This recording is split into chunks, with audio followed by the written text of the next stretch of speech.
Imagine your doctor looking you in the eyes and telling you that you have a rare, debilitating disease. You're terrified. You trust them completely. But what if that trust was a lie? What if the diagnosis, the fear, and the expensive treatments were all part of an elaborate scam, designed not to heal you, but to make your doctor rich? Today, we are diving into the shocking story of a physician who didn't just break his oath, he shattered it, inventing a fake epidemic that preyed on the most vulnerable for pure, cold-hearted profit. This isn't a plot from a thriller movie. This is the real-life tale of Dr. Farid Fada, a prominent oncologist in Michigan who became a monster in a white coat. To his patients, he was a godsend, a brilliant specialist fighting on the front lines against cancer. His clinics were state-of-the-art, his demeanor was confident, and he was celebrated in the community. But behind this respectable facade was a chilling secret. Dr. Fada was systematically, deliberately misdiagnosing healthy people with cancer. Let that sink in.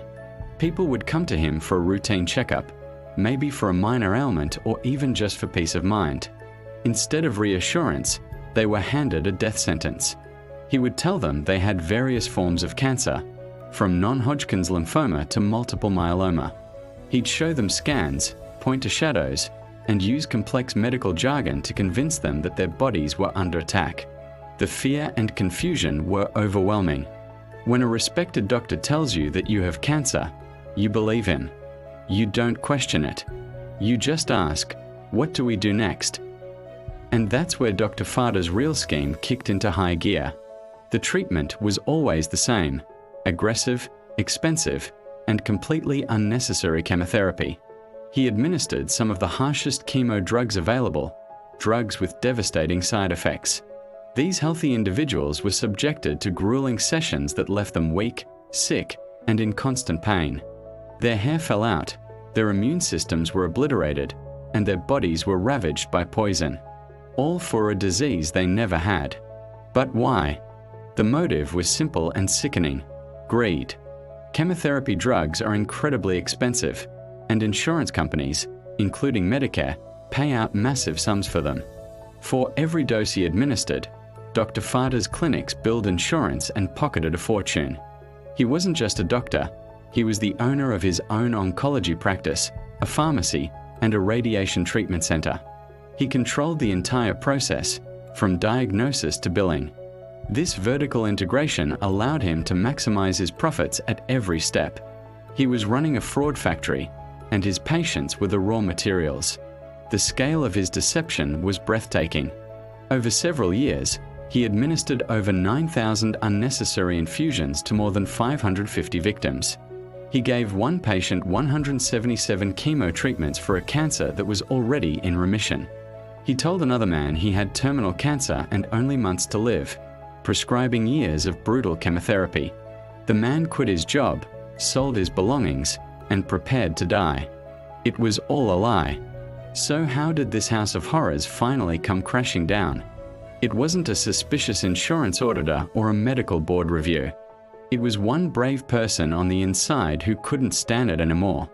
George Carradshea, a new office manager hired by Dr. Fada, started noticing things that didn't add up.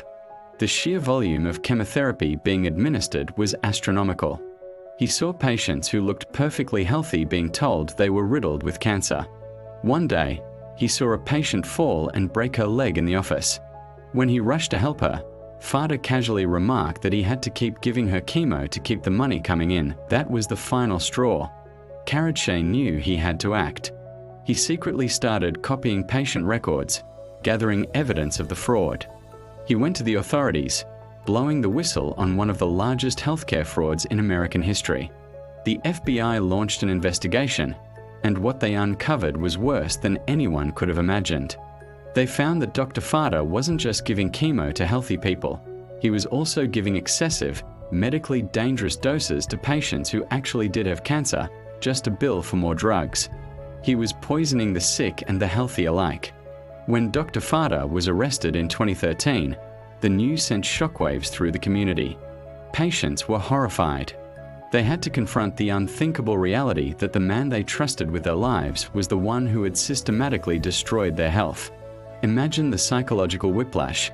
One day you believe you're a cancer survivor, a warrior who beat the odds. The next, you find out you were a victim, a pawn in a billionaire's game. The relief of not having cancer was instantly replaced by rage, betrayal, and the terrifying knowledge that your body had been pumped full of toxic chemicals for no reason. The long-term effects on his victims are devastating. Many suffer from permanent organ damage, shattered bones, nerve pain, and a host of other chronic illnesses directly caused by the unnecessary treatments. Their immune systems are compromised, making them susceptible to other diseases. Their teeth rotted away. Their ability to work, to live a normal life, was stolen from them. And the psychological scars are just as deep. How do you ever trust a doctor again? How do you move past that level of betrayal? During the trial, the prosecution painted a picture of a man driven by an insatiable hunger for money and power. They called him the most prolific fraudster in the history of the country. Victim after victim took the stand to share their harrowing stories. One woman tearfully described how Fata administered her last dose of chemo while she was in the process of dying from it.